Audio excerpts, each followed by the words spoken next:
Hi guys, good morning from creative trading. तो guys मेरे तरफ से नए साल की बहुत बहुत शुभकामनाएं आप सभी के लिए। तो गाइज यहाँ पे मेरा सेकेंड वाला ट्रेड है। यहाँ पे अब मुझे प्रॉफिट हो रहा है, पर मेरा टारगेट नहीं है अब तक। यहाँ पे मैं 50 पॉइंट का टारगेट लेके चल रहा हूँ। जितना स्ट्राइक प्राइस छोटे रहेगी वो हिसाब से मुझे यहाँ पे टारगेट लगाना है। पर गाइज यहाँ पे मैं मार्केट के अंदर बुलिश हूँ, मतलब मार्केट में जितने मुझे बुलिश ट्रेड मिलेंगे वहाँ पे मैं एंटर कर जाऊँगा। यहाँ पे मुझे प्रॉफिट देखकर एग्जिट नहीं करना। छोटा प्रॉफिट नज़र आता है वो, अगर वो खतरनाक, मतलब अगर आप छोटा प्रॉफिट लेके निकल जाएंगे वही आपको प्रॉफिट 2-3 दिन के बाद धोखा दे देगा। मतलब मार्केट के अंदर आपको बड़े प्रॉफिट निकलने हैं, इसीलिए कि अगर प्रॉफिट बन रहा है तो वहाँ पे वेट करना है, नहीं तो ये छोटा प्रॉफिट लेके आप बाहर निकल जाएंगे और 2-3 दिन के अंदर वही प्रॉफिट खत्म हो जाएगा। वहाँ पे मार्केट आपको धोखा देगी छोटा प्रॉफिट लेके आप एग्जिट करोगे तो इसलिए छोटा प्रॉफिट नहीं निकलना मार्केट से, प्रॉफिट बड़े निकलने। प्रॉफिट कम हुआ तो ट्रेलिंग स्टॉप लॉस को ट्रेल करना है। अगर ट्रेलिंग स्टॉप लॉस हिट नहीं हो तो प्रॉफिट का कोई टारगेट नहीं रहता, कितना भी बड़ा प्रॉफिट निकल सकता है अगर आप बाइंग साइड पे खड़े हो तो। सेलिंग साइड पे एक लिमिटेड प्रॉफिट होगा। अगर 200 पे मैं शॉर्ट किया तो उतने 200 ही पॉइंट मुझे मिल सकते, पर अगर बाइंग साइड पे अगर 200 वाली चीज़ किसी ने खरीद ली तो 200 की 500 भी हो जाएगी, 1000 भी हो जाएगी। ठीक है गाइस, तो देखते गाइस कुछ देर के बाद मेरे टारगेट कब आएंगे। तो गाइस अब तक मेरा टारगेट नहीं आया, इसने लो लगाया 193 का, और मेरा जो टारगेट है 186 के भाव पे। मतलब यहाँ पे मैं 50 पॉइंट का प्रॉफिट लेने वाला हूँ और वहाँ पे 2 लॉट को एग्जिट करने वाला हूँ। पर गाइज यहाँ पे टारगेट नहीं आता हो तो क्या करना चाहिए? देखो गाइज, टारगेट नहीं आता है तो ट्रेलिंग स्टॉप लॉस के साथ एग्जिट करना है। क्यों? क्योंकि छोटा प्रॉफिट नहीं लेना, इसीलिए छोटा प्रॉफिट अगर ले लिया तो वो दूसरे दिन निकल जाएगा अपने हाथ से। तो इसलिए आज ही बड़ा प्रॉफिट निकलना है, क्योंकि वहाँ पे अगर नेगेटिव टाइम छोटा रिस्क लगाते वहाँ पे बड़े पॉइंट निकल सकते। तो जो फोकस करना है रिस्क रिवॉर्ड पे ही करना है हमें। यहाँ पे कोई बड़ा रॉकेट साइंस सीखने की जरूरत नहीं है। यहाँ पे सिंपल सा ट्रिक पकड़ना है। वहाँ पे अगर प्रॉफिट बन रहा है तो वहाँ पे उसको पकड़ के बैठना है, वेट करना है प्रॉफिट बड़ा होने का। यहाँ पे अगर आप चार्ट पे डिज़ाइन बनाते बैठ लो, मतलब बैठेंगे, वहाँ पे डिज़ाइन बना के प्रॉफिट नहीं होगा। वहाँ पे आपको एक ही सेटअप कोई तो पकड़ना है। जैसे कि मैं यहाँ पे डे हाई डे लो पकड़ रहा हूँ, बराबर बैंक निफ्टी ने डे का हाई ब्रेक किया, वहाँ से मार्केट ऊपर की तरफ भागने लगे और वहाँ पे आप मुझे प्रॉफिट बन रहे हैं और कुछ देर के बाद मेरा टारगेट यहाँ पे अचीव हो जाएगा। तो एक बार पहले टारगेट अचीव होने दे, उसके बाद बात करते। तो भाई 4 पॉइंट है हमारे टारगेट अचीव होने के लिए यहाँ पे। तो गाइज कुछ पॉइंट से भी हमारे टारगेट मिस हो जाते हैं। इसने 90 का लो लगाया तो कोई दिक्कत वाली बात नहीं यहाँ पे। कुछ देर के बाद टारगेट आ जाएगा। तो भाई लोग फोकस करो और स्टॉप लॉस लगाओ। ट्रेलिंग स्टॉप लॉस रहेंगे तो टारगेट आने के लिए वेट ही करना पड़ेगा आपको, नहीं तो आपको डर लगेगा कुछ देर के बाद कि टारगेट आएगा या फिर नहीं आएगा, तो वहाँ पे घबराहट होती है। तो उतनी क्वांटिटी हैंडल करो जो आपको हैंडल करने में सक्षम हो आप। अगर आपको डर लग रहा है तो वहाँ पे क्वांटिटी कम करो, उतनी क्वांटिटी से काम करो जहाँ पे आपको डर नहीं लगता है गाइस। तो अब तक मुझे टारगेट नहीं दिया इसने, तो कोई बात नहीं, यहाँ पे मुझे वेट ही करना पड़ेगा। तो कुछ देर के बाद टारगेट अचीव हो जाएगा, क्योंकि मैं सेलिंग साइड पे खड़ा है और यहाँ पे प्रीमियम जल्दी टूट जाते हैं अगर मेरे हिसाब से थोड़ी भी चलती तो। ठीक है गाइस, तो टारगेट नहीं आया तो कुछ ना कुछ क्वांटिटी में एग्जिट भी कर सकता हूँ, पर मुझे नहीं करनी क्योंकि इसका प्राइस आउट ऑफ है, वो टारगेट दे के ही जाएगा। तो गाइस देखते कुछ देर के बाद।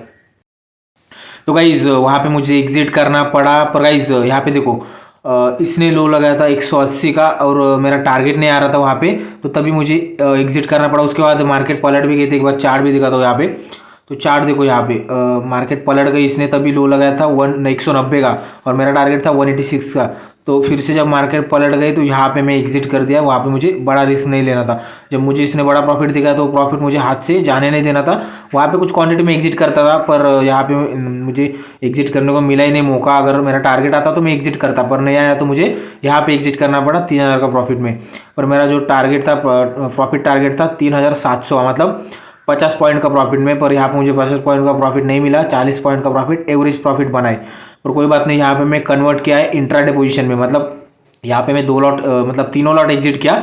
और यहाँ पे इंट्राडे पोजीशन क्यों बनाया? क्योंकि यहाँ पे मुझे कन्फ्यूजन नजर ना आया, मतलब यहाँ पे मैं कितना पॉइंट निकला है मुझे कन्फ्यूजन नजर ना आया, इसलिए मैंने यहाँ पे फिर से उसी लॉट को शॉर्ट किया। मतलब जो मैंने 42,100 की पुट को शॉर्ट किया था। तो यहाँ पे अब मुझे ट्रेलिंग स्टॉप लॉस के साथ वेट कर रहा है। एक ही लॉट यहाँ पे मेरे पास बचा है। यहाँ पे मेरा टारगेट आया तो यहाँ पे मैं रिस्क को कम किया। रिस्क को कम क्यों किया? अगर यहाँ पे फिर से मुझे 40-50 पॉइंट मिल जाएंगे तो मेरा प्रॉफिट 2 का 3 होगा। और यहाँ पे कहीं छोटा नुकसान भी, मुझे जो मार्केट के खुलते ही में ट्रेड लेता है वहाँ पे मुझे नुकसान लेना पड़ा। पर कॉन्फिडेंस कम होने के कारण मैं यहाँ पे एक ही लॉट पे ट्रेड कर रहा हूँ। अब इसके बाद भी मैं ट्रेड कर सकता हूँ, पर अगर एक बार मेरा प्रॉफिट बन गया तो वहाँ पे मैं छोटा छोटा रिस्क लूंगा मत। जैसे कि यहाँ पे ट्रेडिंग स्टॉप लॉस रहेगी, यहाँ पे मेरा जो ट्रेड अभी भी एक्टिव है। तो यहाँ पे मैं क्या किया, आउट ऑफ द मनी, मतलब ये स्ट्राइक प्राइस को मैं आउट ऑफ किया। इसको पकड़ा था मैं 260 के आसपास, पर वहाँ पे मैं मेरा एवरेज प्राइस दिख रहा है यहाँ पे 236 का। कुछ क्वांटिटी में, मतलब एक लॉट ऐड भी किया था मैं प्रॉफिट होने के बाद, तो इसीलिए मुझे टारगेट नहीं आए तो वहाँ पे मुझे एग्जिट करना पड़ा 3000 का प्रॉफिट में। ठीक है गाइस, तो अब इसको होल्ड करूंगा मैं डे के एंड तक। अगर इसका मेरा ट्रेलिंग स्टॉप लॉस है 212 के भाव पे, शायद ट्रेलिंग स्टॉप लॉस हिट ही हो जाएगा, देखते गाइस। तो भाई लोग यहाँ पे मेरा ट्रेलिंग स्टॉप लॉस हिट ही होने वाला था, जैसे मैं बोला 212 के भाव पे, पर इसने हाई लगाया अभी 210 का। तो देखो गाइस, स्टॉप लॉस कितना पॉइंट का देना है वो आपके ऊपर है, आप कितना रिस्क ले सकते हैं। अगर मैं यहाँ पे, मुझे पता है अगर ये स्ट्राइक प्राइस इसने लो लगाया था 180 का, अगर यहाँ से मतलब ऊपर की तरफ अगर निकल जाती तो यहाँ पे मैं 20 पॉइंट का रिस्क लिया था। मतलब ट्रेलिंग स्टॉप लॉस मेरा 20 पॉइंट का था, मतलब यहाँ पे जो प्रॉफिट निकला था उसमें से 500 रुपये कम हो जाएगा। पर अगर ट्रेलिंग स्टॉप लॉस मेरा हिट नहीं हुआ तो नीचे की तरफ रास्ता खुला है। मतलब यहाँ पे देखो नीचे की तरफ जो रास्ता है वो दिखाता है मुझे 100 पॉइंट के आसपास। मतलब अगर 200 वाली स्ट्राइक प्राइस 100 पॉइंट पे मतलब 100 रुपये पे आती जाती तो यहाँ पे मुझे और 100 पॉइंट मिल जाते। मतलब 500 का रिस्क 2500 का रिवॉर्ड। तो यही करना है हमें, छोटा रिस्क बड़ा प्रॉफिट, ठीक है गाइस। तो अब तक मुझे मेरा ट्रेलिंग स्टॉप लॉस हिट नहीं हुआ तो दिन के आखिरी तक मैं इसको होल्ड करके बैठूंगा। अगर इसका प्राइस 100 मतलब 100 के आसपास 130 120 भी आ सकता है, या फिर यहाँ से पलट के मेरा ट्रेलिंग स्टॉप लॉस हिट हो सकता है। अगर ट्रेलिंग स्टॉप लॉस हिट हुआ, मुझे मौका मिला तो मैं फिर से छोटी क्वांटिटी से काम करूंगा, मतलब 1-2 लॉट पे।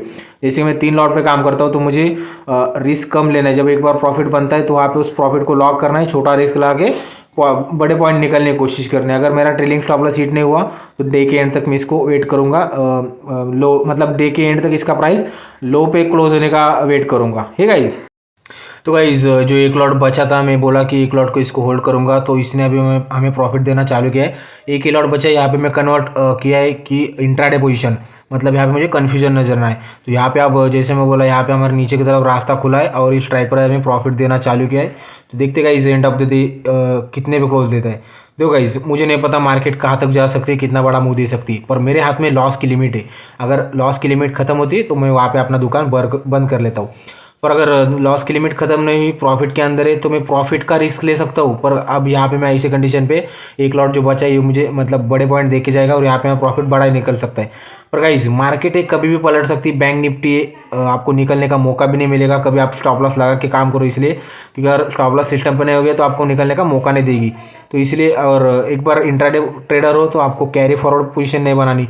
जैसे कि मैं इंट्राडे में काम करता हूँ, सेम डे क्लोजिंग करता हूँ, सेम डे प्रॉफिट लॉस होते मेरे।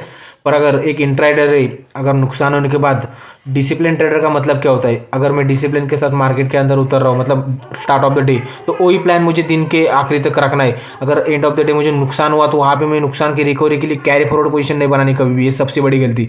अगर आप कैरी फॉरवर्ड बना दें तो दूसरा दिन मार्केट कहाँ पे चलने वाले किसी को ही नहीं पता।